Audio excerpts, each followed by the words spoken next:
Hey guys, I am here to do a second part to this book haul.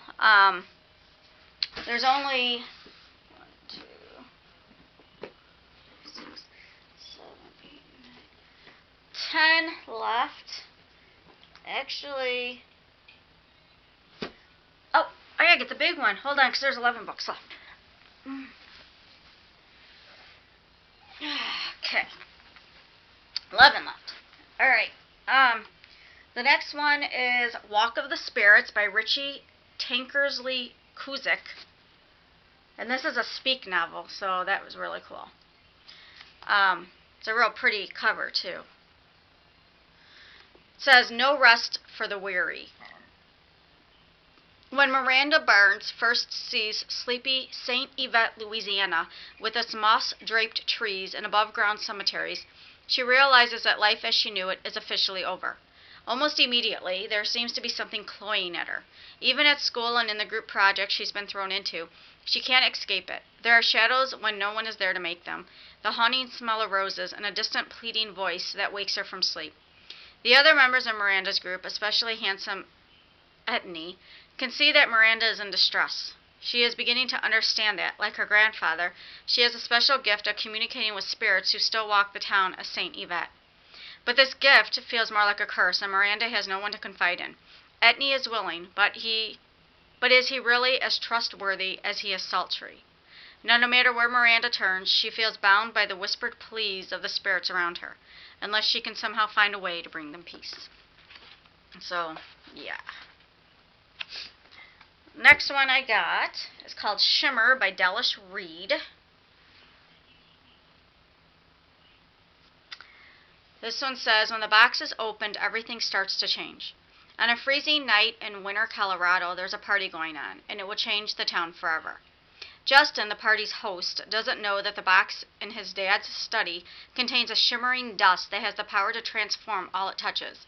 Emma, the cute new girl, doesn't know she will spend the next 24 hours running for her life through a freezing blizzard.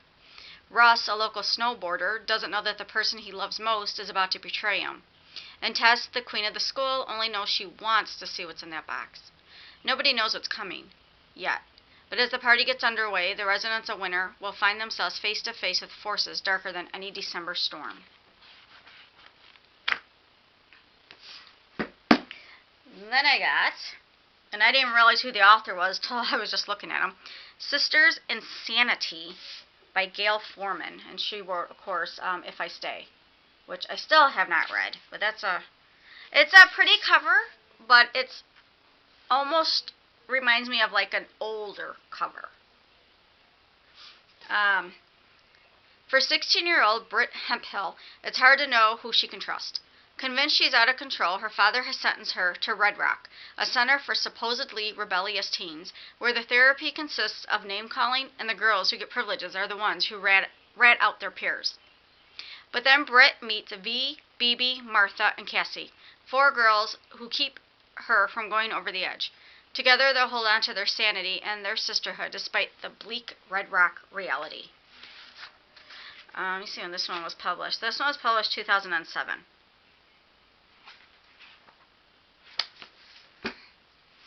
The next one's called Pretty Face by Mary Hogan.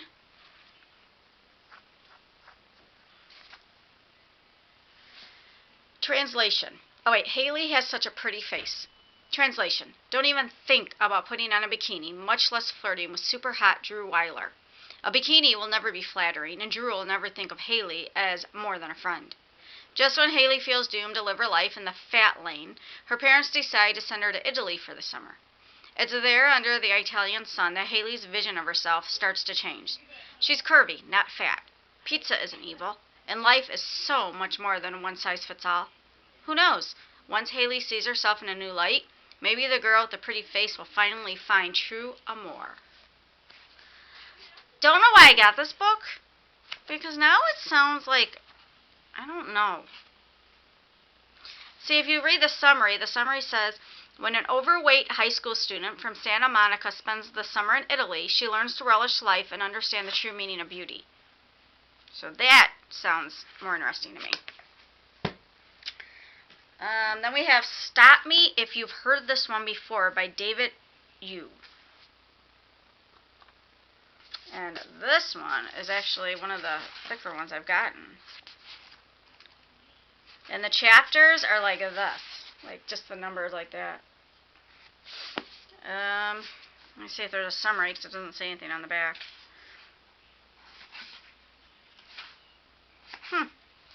That's weird. Doesn't look like a summary's in this one either. Nope.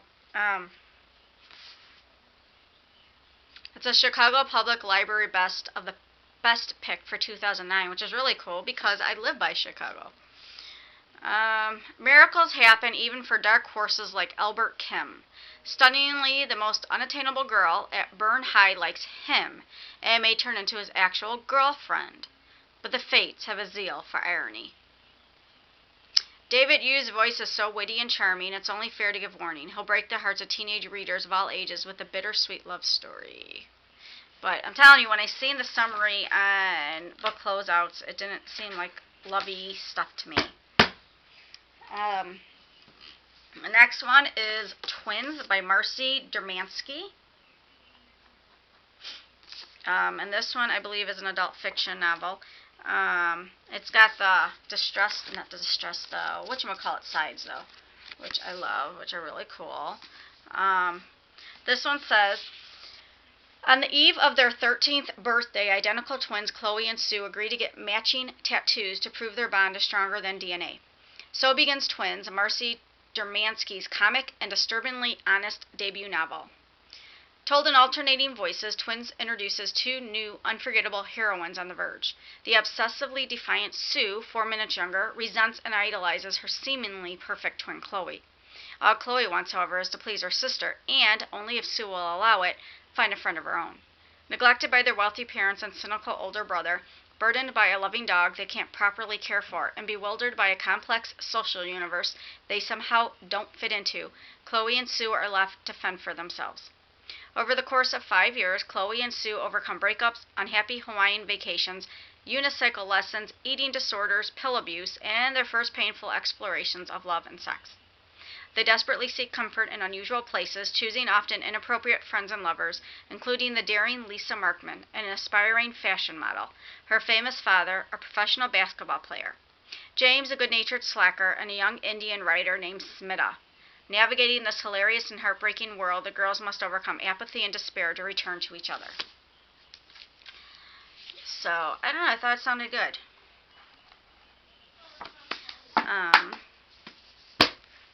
The last, novel type book I got is called The Market by J.M. Steele.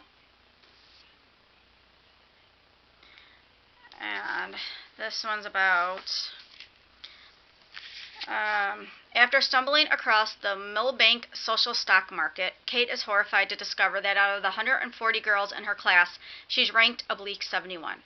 Sure, she's not drop-dead gorgeous, and her fashion choices leave a bit to be desired, but 71? Determined not to accept her fate as a junk bond, she and her best friends quickly set out to make her the fastest rising stock on the market.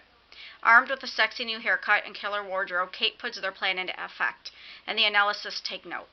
In a matter of weeks, her stock value soars, and blue chip status is within reach. But what begins as a fun social experiment quickly turns into obsession, one that threatens to ruin her reputation, friendships, and a chance at first love. Will Kate survive the highs and lows of the market, or will her security crash and burn? So this all takes place at school. So I think this sounds interesting. There goes the word again, interesting. The last 4 books I got are more like reference art books type things. And I was kind of disappointed. I was really, really pumped up for 2 of them, and just disappointed when I got them. The first one here was just like a fun book I got. It's called Vampires and Other Monstrous Creations. Well, I can't read. It's a hardback book, and it's just a fun book. It's by Harper Collins. So it has, here's when you open it, and, here's a picture, and it tells you about, obviously, vampires, like Vampires: A History.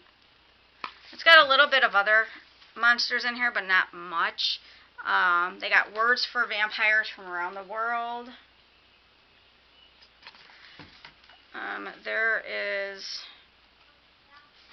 There's a really creepy face in here. I don't know if you guys can see it because it's really dark, but I don't know. I think I like it because of that. You know, the pictures in here is really cool. There is something, how to deal with vampires. That's part 2.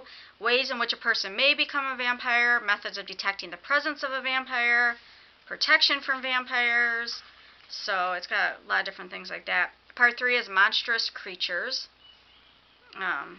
So there's Bigfoot, Banshee, Brownie, Bugbear. I don't know, just weird stuff that I haven't heard of. Demon. This is a cool picture of a dragon. So it's just, like I said, a fun book. This book I'm kind of disappointed in. I was going to get another book, but then I seen this, and this one has like 600 pages, and it was like, I think it was $1 cheaper. So I'm like, you know what? Why not? Or maybe it was 50 cents more. I don't know, but it wasn't like a huge difference. But when I got it, it's supposed to be, it's called New York City, BCN, so Barcelona, New York City, Barcelona, Street Art Revolution. So it's a really small book, but it's very thick. The spine, though, on this is very loose, and the pages almost want to come undone when you open it, which kind of sucks. But it's probably because it's so thick. This is a $30 book, and I paid $7.50 for it. But I was hoping it was going to be like some cool graffiti, because that's what it's supposed to be, like street art. Some of it is neat. Some of it is cool. But some of it to me is just like, ugh, like, I don't know, like this one just seems plain and just like nothing special, and I don't know, I'm just kind of upset about that. Yeah, it's definitely not, like, look at that one, it's definitely not what I thought it would be. So, but you know what, it's still whatever. I mean, look at this. I don't know, maybe I have to look deeper into it to appreciate it. So, yeah. Like, this one's not bad. I mean, because it's art, you know, and someone did that. So, the next book I got, I was very excited about too, from the description and everything. But I was kind of disappointed when I got it, because inside, yeah, it's called Just Published, Read Me, by Dwight Garner. It's a century of classic American book advertisements. So I thought that was really cool. It's a hardback. And I thought it was really neat because it shows you advertisements, book advertisements that were put in magazines and that from the 1900s and all the way up to 19 something. It tells you on the bottom of the page what the year is. To the 80s, I think, or the 90s. The 90s. So the 1900s to the 1990s. Which sounds really cool, and some of them aren't bad, but some of them you can't really see much of. So, let me try to find it. I don't know, like these, I guess I was hoping there would be more to it, and maybe that's why, because there's not much to it, I don't know. But it is kind of neat because it shows you, you know, like this is the 1910s. So actually this is pretty neat. So that's what the advertisement looked like in 1910. So that one's kind of cool. Yeah, there was just some though that I don't know.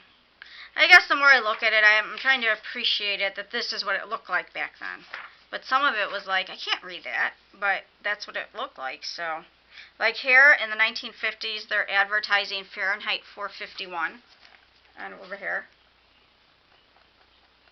So, yeah.